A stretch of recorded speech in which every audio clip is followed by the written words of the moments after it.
Hey, welcome to this continuing sharing with you my journey to Santiago de Compostela, the journey of hiking the Camino. It's a trip of just under 500 miles across northern Spain. And here I am, it's day 31. And yes, it's the day of completion. It's the final hiking day of the Camino. And I'm using those phrases because the one of the themes that is going to show up in my next video as I do different kinds of summaries is that your Camino never ends, but there is a tremendous value of doing a dense expression of the reality of a Camino as a pilgrimage to a destination. And I'll talk more about that. But today, yay, tada, is the final day where I walk into Santiago de Compostela, the resting place of the remains of St. James the Apostle at the Cathedral of St. James the Apostle in Santiago de Compostela. Santiago means St. James. So uh, the great news about today is that it's a short walk. I only had less than 8 miles to go. I had done those two longer stages, which, if you followed along, the two longest stages of my Camino happened the previous 2 days, and it left a very short walk for today. And one of the pieces of let's call it good news associated with that is that I was going to be hiking with my backpack. So the backpack that I had started with, I had eventually shed and turned and relied just on a day pack and had my backpack carried for me, driven to my next location. Well, there was no next location. There was Santiago. And so that meant putting my backpack on. Now, today was going to be a kind of an interesting day because I had a ticket for an airplane. I had a flight for a flight out of Santiago de Compostela at the airport at 6 o'clock in the evening. And so that was something that, again, was a bit maybe distinctive. Lots of folks will uh, talk about how they will stay in Santiago de Compostela for a couple of days, maybe a few days, in part to rest and recover, in part to really celebrate and take in the completion of their journey and and be able to enjoy the sights because Santiago de Compostela it's a bigger city and there's a lot to see at the cathedral itself and then around the cathedral, some beautiful sights. And so just to be able to revel in the idea of completing the journey, that was not something that I did. In a certain sense, it wasn't something that I gave myself permission to do. I had chosen to end my Camino early in order to get back home as an act of support for Carrie and my family, and so I didn't honestly I didn't look at today as somehow, oh, I'm being robbed of the full experience of the Camino because I don't get to stay in town for an extended set of days to recover and to enjoy and celebrate and revel. Um, that was that wasn't really kind of like a goal of mine. That wasn't really an ideal. I had originally established the idea of staying there for a day just so that I would be able to, for sure, be able to experience the Pilgrim's Mass in case I was arriving late one day, as well as to say, well, if I'm really tired, I want to be able to like enjoy and be able to maybe meet up again with some other folks who had also completed the Camino that I had on my journey. Um, but those things ended up being really strategically unnecessary and or practically unnecessary, and also in terms of the way that I live the Camino, not that important. It wasn't as if I was walking with a set of folks over the course of many weeks that wasn't how my journey unfolded. So much of my own Camino was a personal path of prayer and penance as a pilgrim, a personal path of seeking his face. Again, that holy face image really elevating the theme of seeking the face of God and seeking his face as a disciple, and um, as well as a path of 10xing my life, right? So that path of being able to detox from technology and to get in better shape, lose some weight, and to shift how I was living my life, specifically by increasing and re-engaging in things like what I'm doing literally with you right now, a live stream on social media, to engage in ministry work, and to pray with people. And that was another aspect of that goal, as well as to shift how I was doing real estate. So I've already talked about those things. So the way that my Camino unfolded, that wasn't the idea of spending all of this additional time in Santiago wasn't, uh, it didn't take on a high value for me, as I was coming into my last day. However, I knew that I wanted to be there for a meaningful amount of time to be able to achieve, for me, the pinnacle of the achievement of reaching Santiago de Compostela. And the pinnacle was not simply arriving at the Cathedral of St. James, the traditional endpoint of the Camino. It wasn't just going into the church to see uh, the the censer, the botafumero, the big incenser, right, the big thurible swinging at the end of the mass. No, it was going to mass itself. The end point of the goal, the pinnacle, the height of the journey was worshiping God. It was being at the mass. It was not simply seeking his face, but encountering his face. It wasn't just being a pilgrim on the journey, it was the end point of that journey, which is heaven. And the reality of Mass being the place where heaven breaks into earth. Mass as that place where the one whose face we seek comes to us Eucharistically to meet us, to encounter us, to enter into us, to transform us. And so Mass is the end of the journey. That's the goal, was being at that Mass. And so I had done enough planning to know that that Pilgrim's Mass was at noon. And I also knew that with the shorter walk that I had, that I would finish it in about 2.5 hours. So I was able to get up after, again, I did focus quite a bit on that last night on resting because of the long walk that I took. And so really, again, just really doing what I needed to do to care for my feet and my legs, and also just be ready. So when I got up in the morning, it wasn't that complicated for me to get myself ready, pack my backpack, because I'm carrying that backpack. And thank you, Lord, I'm only carrying it for, again, around between 6 and 8 miles, and launched out at 7 in the morning. Um, Once again, it's dark. And because I'm so close to Santiago, and there probably aren't that many other pilgrims who are in the same boat that I'm in, where it's like, gotta get there right away because I'm leaving at the end of the day. I did encounter just a couple of people at the edge of town as we were launching off, and chatted with them the briefest of moments, and just celebrated with them a little bit. Say congratulations, you're going to make it today, and uh, they had started in Syria, and they were sort of a little in awe of the fact that I'd started all the way back in Saint Jean Pied de Port. So I enjoyed that for a minute, and I just off I went. Here we go.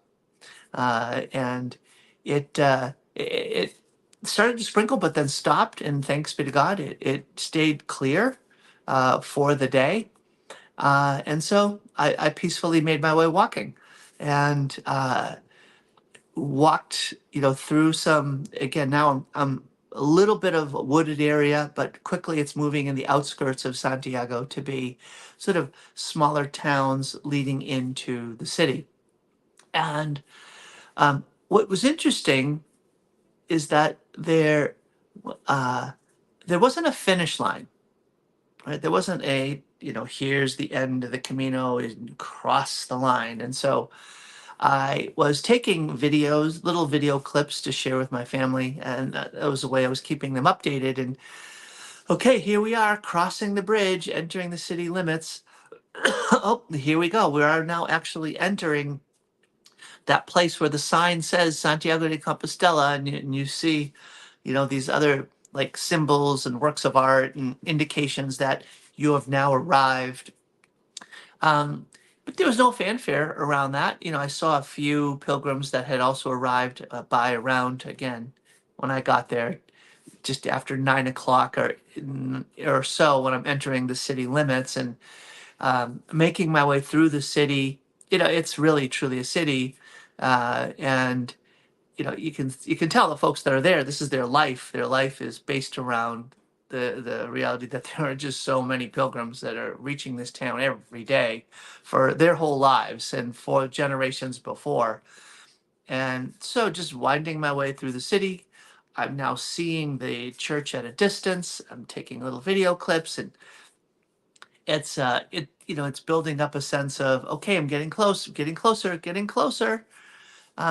But on the inside, there honestly isn't a sense of like elation or a sense of uh, uh, radical sense of like emotion that's intensifying that I'm completing this journey. Part of that, I think, is my temperament. Part of it was probably that I was doing this by myself, and so I didn't have this group that we had endured so much together.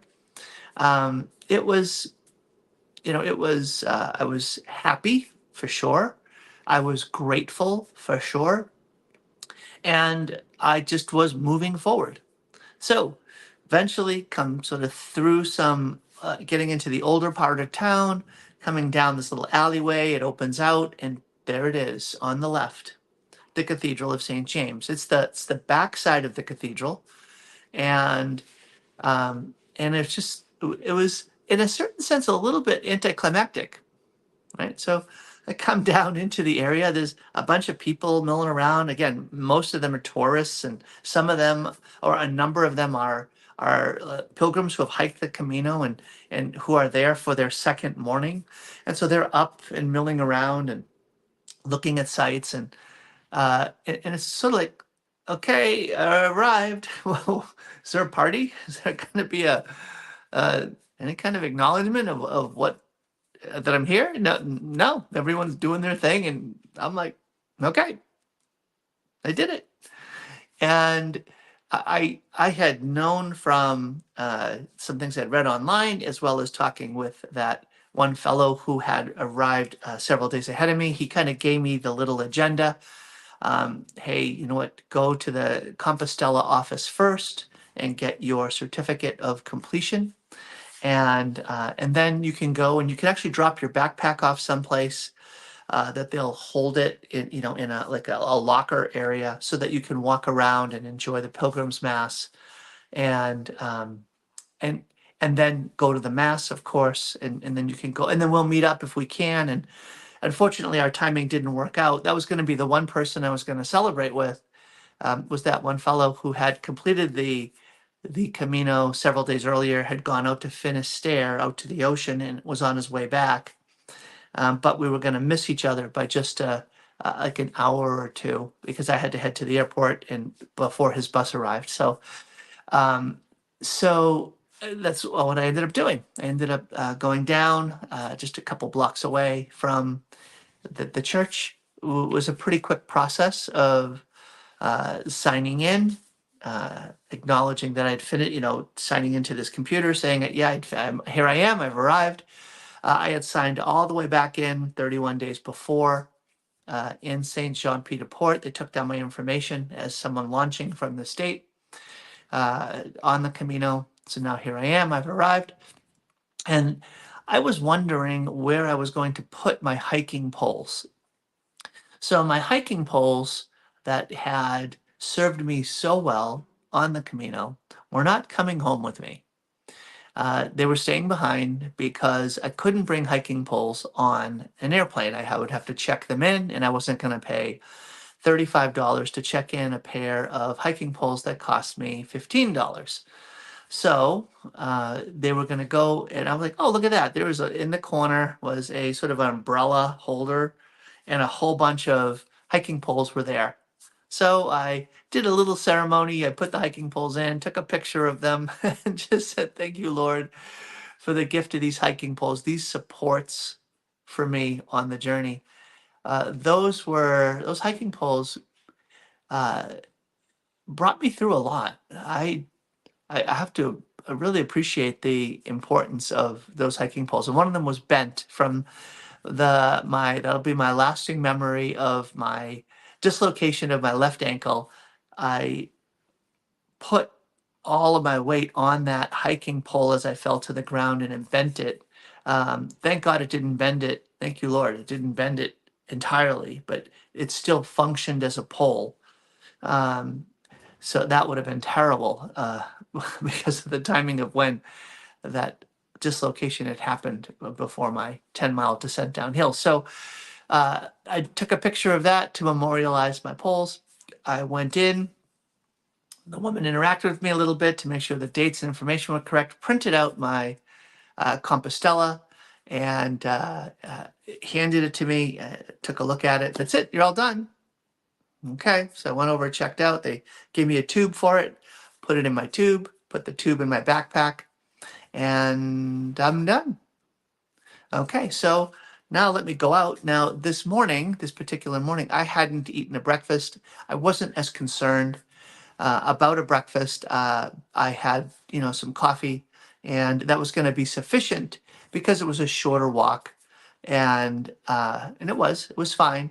And I'm like, you know what? Before I do anything else, let me have a breakfast, a little celebratory breakfast. So that morning, I did permit myself to have a nice glass of orange juice and a Spanish tortilla, so the eggs with the potatoes in them, as well as a cup of coffee, and enjoyed that very much just by myself eating it, and ate it out on the street, the cobblestone road where lots of folks were walking, just in case I would see someone that maybe had started the Camino or I had met along the way. I didn't, but finished my meal, thanking the Lord for the gift of making it without any further injuries or any injuries that actually had stopped me on the way. I had arrived, but now it was time to um, reach the pinnacle, to do, in fact, what for me was the end of my journey. The meaning and fulfillment of the hike would be found at Mass. So at this point, I need to get into the cathedral, and I need to put my bag away, my backpack, because you can't bring backpacks into the cathedral. So I go to the front, and they tell me the front entrance, and there's like a line of people starting there, and they said no, it's around the corner where you can drop off your backpack. So followed his directions. I got around the corner and go along the edge of the cathedral, and I come to I'm like, okay, I don't see. I'm missing it. I'm not seeing it. So I end up going up this long set of steps, and I'm at the side entrance to the cathedral. And again, there's a line of folks starting to that have queued up. It's just after 10 o'clock, right? Just after 10 in the morning. And I know the mass is at noon. And I'm like, wow, people are already lining up for mass. That's impressive. And so I go all the way to the front of the line. I interact with the guard that's there, and I said, I need to put this backpack in some locker. Do you know where it is? He says, oh, no, that backpack's fine. It's not a big one. That one you can take in with you. And I'm like, thank you, Lord.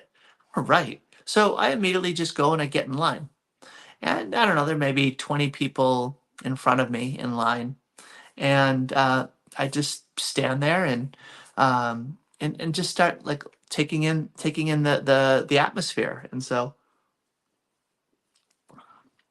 I'm doing that and praying and thinking and just being really grateful to the Lord that I'm going to get into Mass. And sure enough, the reason why we're waiting is that they were having an earlier Pilgrim's Mass that hadn't completed yet. And so they had to finish that Mass, empty those people out, then we would be let in. And I thought, okay, great. Only 20 people in front of me. I should be able to get really a good seat to be able to be present at Mass. And maybe I'm going to be, third row, fourth row with this 20 people, and there's going to be people coming in other doors, and so kind of a mad rush for the pews. And I'm like, well, that'll be fine. This is better than I was maybe expecting. And so, because I had heard how crowded the masses were, and I'm like, thank you again, Lord, that I'm here early enough where I'm going to get a good seat. And so now I'm just taking in the atmosphere, and I noticed that there is a group of kids, a group of students, maybe as young as seventh grade and going up to probably maybe even 12th grade, along the row, like along the sort of there's sort of like a um, bench-like area along the edge of the cathedral that runs about, I don't know, 100 feet or so, maybe even longer than that. And obviously it's a tourist group of students that are there for the Mass. And I'm just looking at them, and there was something that was so striking about it. I took a video of it, sent it to my kids, and in my little group chat, I said, "What's wrong with this picture?" And if you took a look at the video, it wouldn't take you long to notice that all of the kids, almost really without exception, were like this, head down. Their heads were down, not because they were, hands folded in prayer, not because they were tired and so they were nodding off and sleeping. What were they doing? You know what they were doing. They were on their phones. They were on their phones individually or grouped together. All of them. And it was for me just a sadness. It was a sadness that, is this really shocking that, kids this age are going to be on their phones? No. It's oh, shock of shocks. No. Um, but it was a sad commentary of our time, that this is the quote unquote the reality for so many kids of that age, just absorbed in the digital world, absorbed in their phones. When they are, where are they? They are in a place where the grandeur, the beauty, the splendor of the church that they're leaning against is somehow missing for them, somehow not engaged with them. They're not sort of taking in the moment, the environment that they're in, or even just enjoying each other in conversation apart from the digital world. It was just a sadness. It's just like, okay, that's part of reality right now, and that's something that I want more for my life, for Carrie's life, for our life together, for our kids individually, and for my kids as a family, and in their lives, right? And for you in your lives, right? That was one of my 10x goals, was detoxing off technology. And I'm going to review how I did regarding the accomplishment of these different goals in my next video, or maybe in two videos. I still got to get home. I have a get home video that I'm doing. So, um, and so there I am waiting in line. Okay, so now, oh, all right, it's time. And so they let us shuffle in, and I get my little competitive spirit. I'm gonna get to that, as close as I can to the front section of the pews, to be able to get, a good seat for Mass. And I was also grateful that I was like, you know what, I'm gonna be able to get a really good prayer time in. I'm going to get into the church probably by 10:30, maybe quarter of 11 at the latest, and I'm going to have, a full hour and 15 minutes of prayer time and journaling time. And I thought, thank you, Lord, this is beautiful. So go into the church, and it takes me about, I don't know, 10 or 15 seconds to realize, hey, wait a minute, something's not happening that I was thinking was going to happen. And that is, people aren't running for the pews. It's not just that a few of the people in front of me are not headed for the pews. It's not just that most of the people in front of me are not heading for the pews. Nobody is heading for the pews.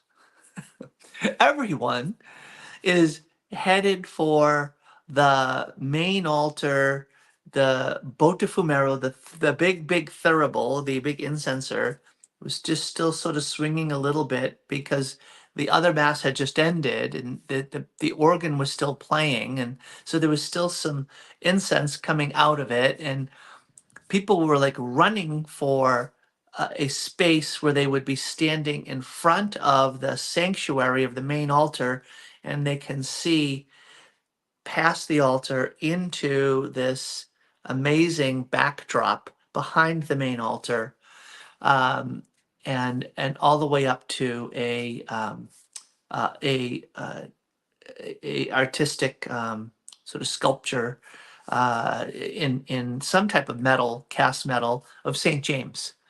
And people immediately go to those spaces and take pictures. And I'm like, what is going on here?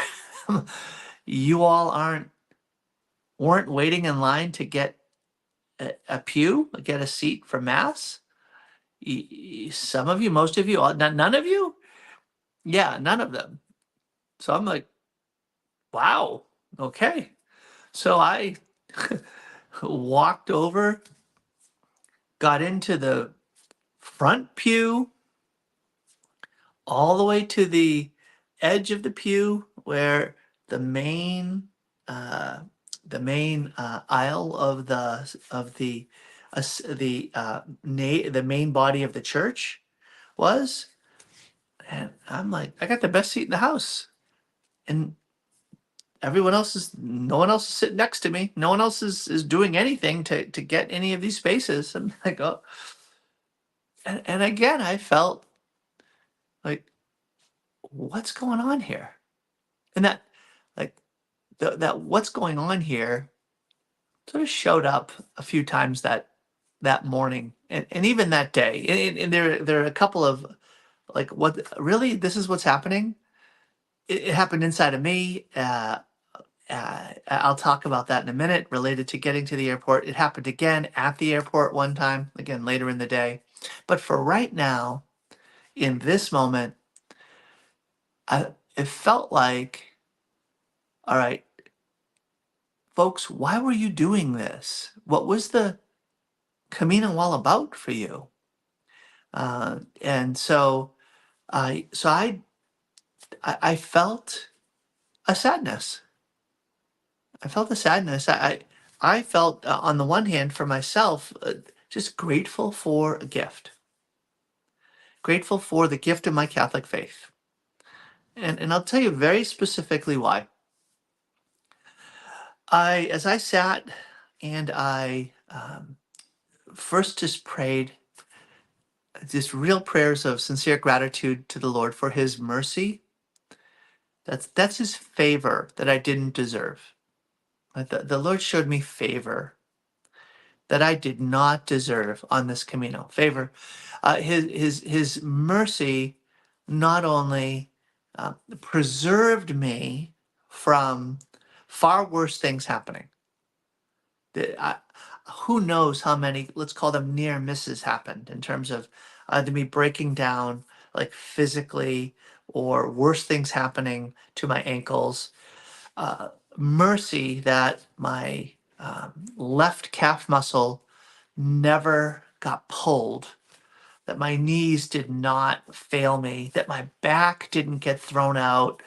Mercy that nothing dangerous ended up impacting my life on the course of the Camino. Not that that's a big risk, but just even physical failures, right? So, in terms of my bodily constitution not being in very good shape, like just God, you were so merciful to me, and then rescuing me when I would experience the physical things that did end up happening to me. The biggest being, of course, those two ankle dislocations. And thank you, Lord. So not just for His mercy, but for His generosity.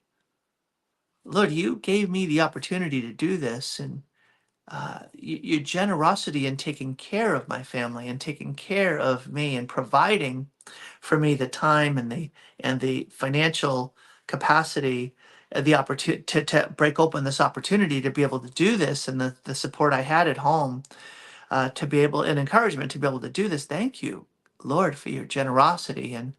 Um, and so there was that prayer, but then there was the thank you, Lord, for my Catholic faith. As I looked up, and I had a mostly obscured view of the sanctuary, because there's just a great crowd of people, just 5 or 6 people thick along the whole front of the area in front of the sanctuary, where the altar is and the tabernacle, and then the backdrop of the area behind, again, which sort of went in deep, and it was huge angels sort of holding up the baldacchino, I think it's called, that area with, like, looking down upon the altar area, and then going all the way back to, again, this um, statue of Saint James. And so and again, the incense are sitting over. So all of these people just taking pictures, taking pictures, taking pictures, and just being so excited to be there, and just being in awe of all the beauty and the grandeur and the splendor of this architectural marvel, this church, and missing the one who is the source of all life, one who is the truth of all being, and the one who is the way, Jesus.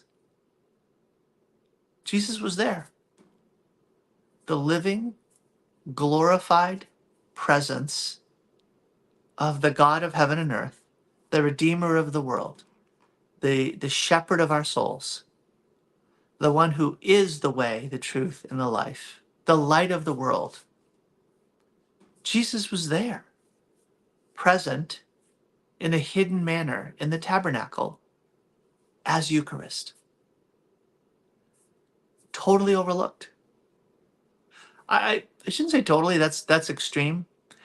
Almost entirely overlooked. There was an occasional, let's say 1 out of 100 of the pilgrims, as they were there taking their pictures, they might come, and as they reached the center point of the aisle, and where the altar was, they would genuflect and then move on. So there were some that were acknowledging the presence of the Lord there in the tabernacle, but it felt it felt to me like, okay, how, again, am I really surprised? I shouldn't be that surprised. Come on.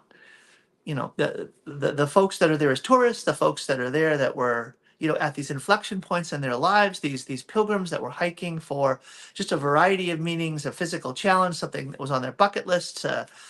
Someone had done it and they wanted to do it with them, or had done it before, and they just had some time, and this was something that they just wanted to do, or seeking meaning and purpose in their lives. Okay, so for all of these folks who do not have a rich or ignited Catholic faith and don't have a sensitivity to the presence of the Lord in the Eucharist, of course, they're going to be in front of the one who is the King of all glory and miss him in the midst of this architectural splendor and wonder that was meant to glorify him to begin with. And so on the one hand, very grateful, right? Very grateful. On the other hand, so sad that somehow, you know, how have we Catholics allowed it to come to this?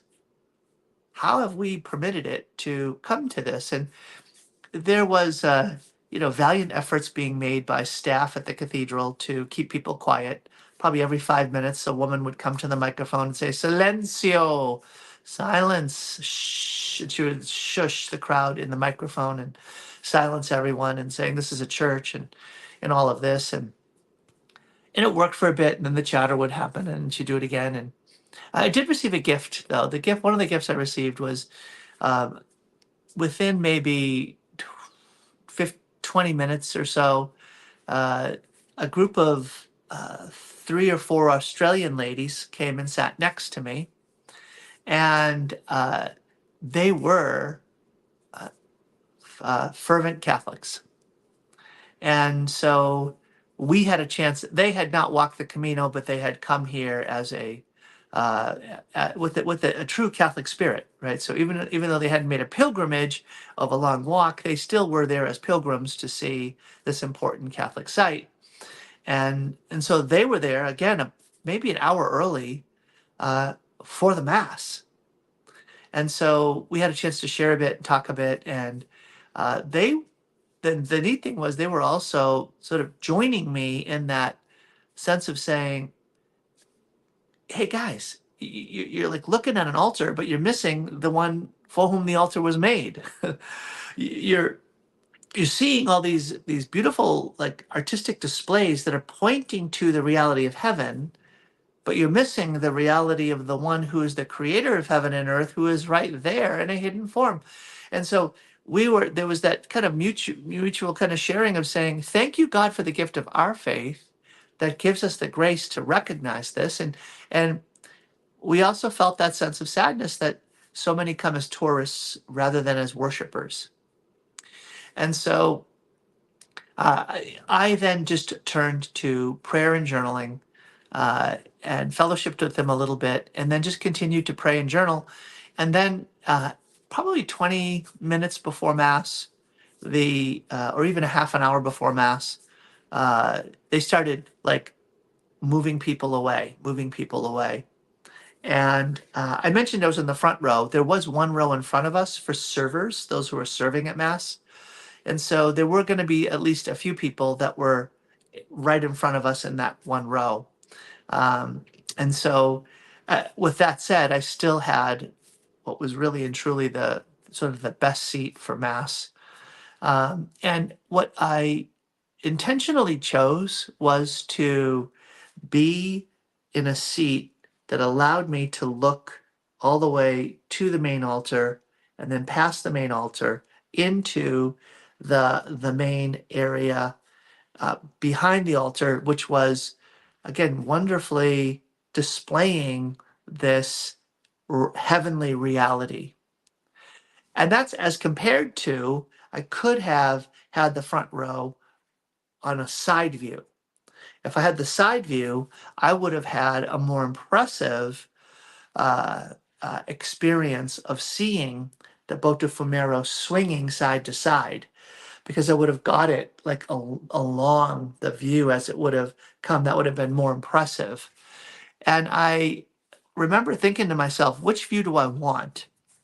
And I realized that this is just for me the more meaningful and important view to be able to enter into this Mass as the goal of my Camino was about arriving at the face of Him who I've been seeking, recognizing and celebrating and honoring the reality that heaven is my true home and true goal, and that I would experience that more fully with that front on view of the Mass, where the priest would be addressing me in a way that was visible and direct, and things were happening towards me, rather than looking at them on the side for the sake of seeing the thurible, the Botafumeiro swinging. it almost felt more like, oh, that's the better view for the tourist. That's the better view for the one who just wants to say, look, I saw it, and I had the most amazing view of it. And so I'm glad that, because I still had an amazing view of it, but it was, obscured by the big pillars in the church when it actually happened. So Mass itself was um, it was it wasn't emotional. I didn't cry or anything like that.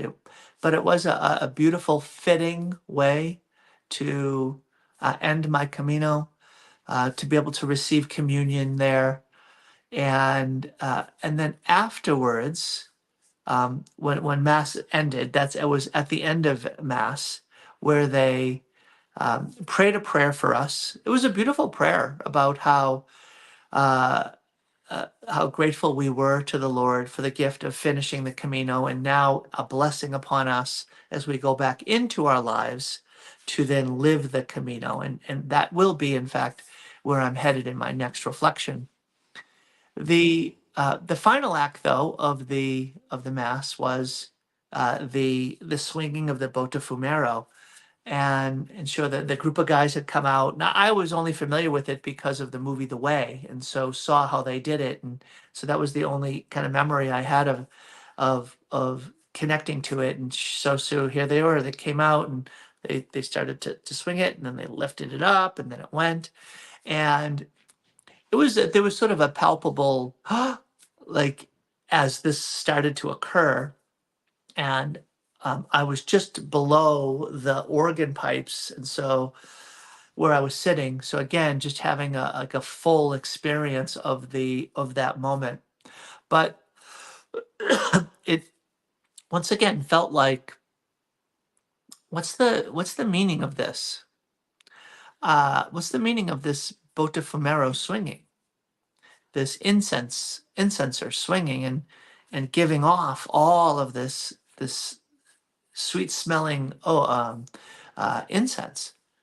And it felt as if there were sort of two experiences of it, and they're not perfectly like isolated.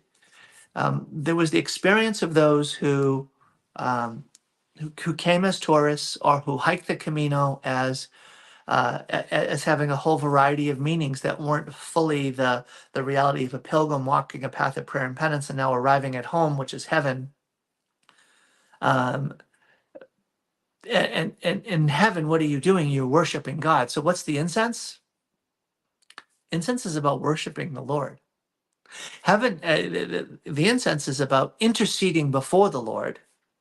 In the book of Revelation, the incense and the smoke are a signal of the prayers of the saints coming before the throne of God.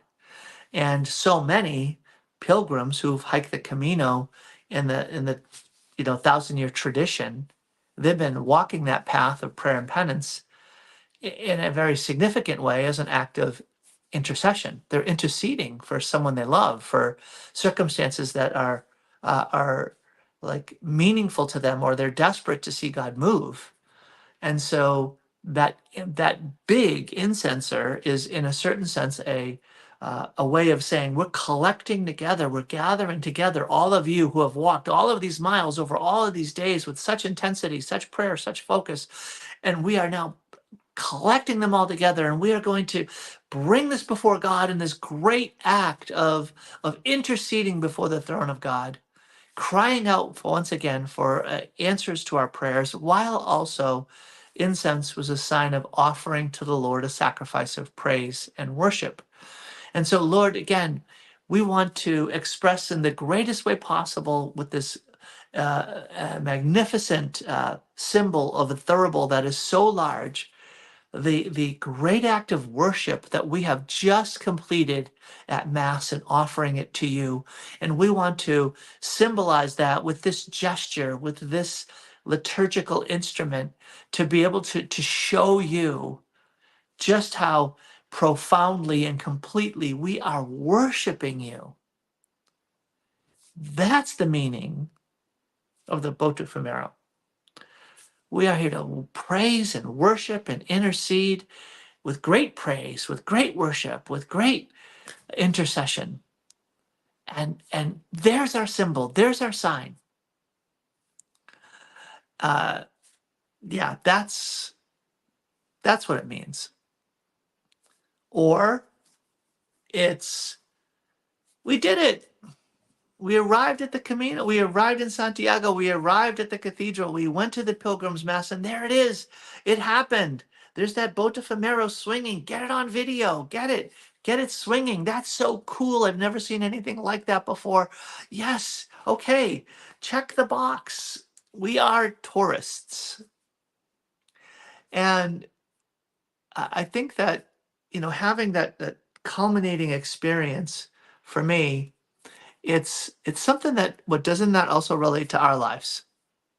Right? What was so condensed in that moment, densely experienced in that moment, is in some ways a reflection on, or it casts a light on, what happens at every mass, what happens at any mass. Every mass and any mass is a moment where we come into contact with the end of our journey, heaven, the goal of our journey, heaven, our true home, heaven. Recognizing that as pilgrims, we get to touch and taste the goal of our journey because heaven takes the initiative to break into earth. The Lord takes the initiative to break into our journeying, to give us a taste and a glimpse, a foretaste and a glimpse of the goal. That's what Mass is. It's heaven on earth and a foretaste. Right? Being at Mass is not only a bringing into the present from the past Christ's redemptive, redemptive salvific act of dying and rising. Yes, it is that. Of course it is. It's the Paschal mystery made present through the liturgical act of the celebration of the Eucharist, this new covenant. It's also the foretaste of heaven breaking in, the wedding feast of the Lamb. And we get to share in the supper of the Lamb through reception of Holy Communion. And so the question remains for us at Mass, at any Mass, at the Mass you're going to today or tomorrow or next Sunday. Are you a spectator or a tourist, or are you a worshiper, seeking to give God great praise, great worship, and making great acts of intercession and offering of yourself to the Lord, so that I can begin to live heaven on earth.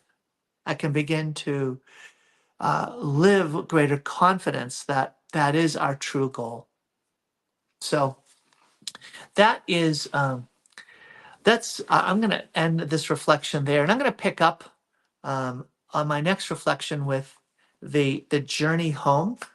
And I'm going to start with, I said I was going to do it in this video, but it's gone on a little bit long. So I'm going to move to the in the next video with what happened from there. Actually, no, I'm going to take just a few minutes.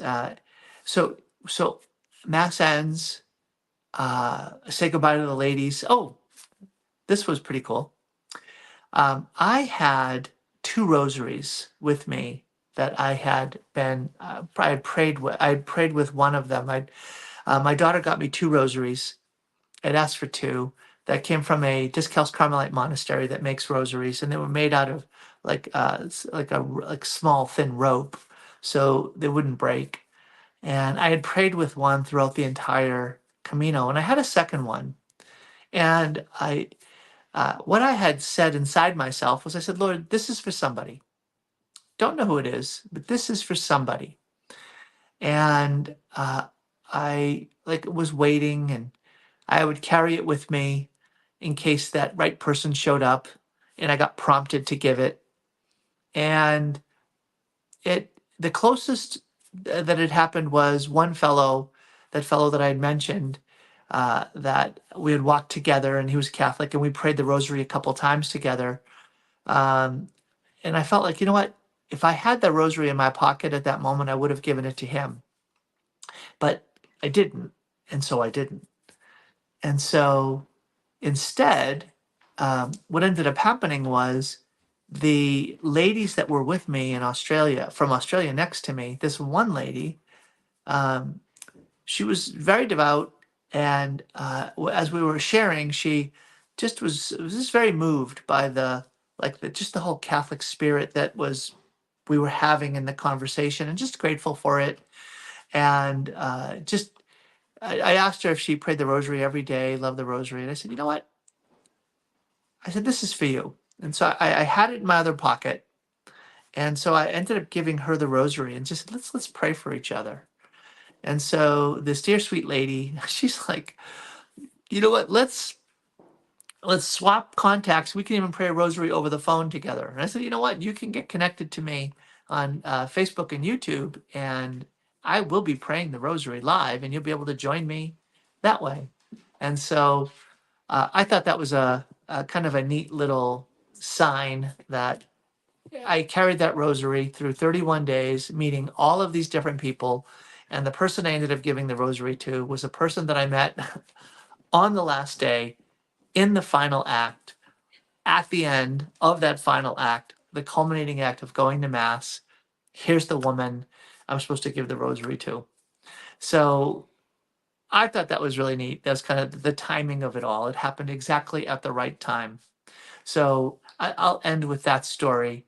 And Mass ends, and I get up and I leave, and I am going to be heading off to just a final little celebratory lunch by myself, which I did do, and gave myself permission to have some bread.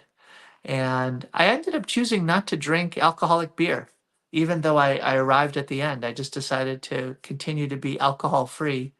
But I did allow myself the chance to enjoy some yummy fresh bread one more time.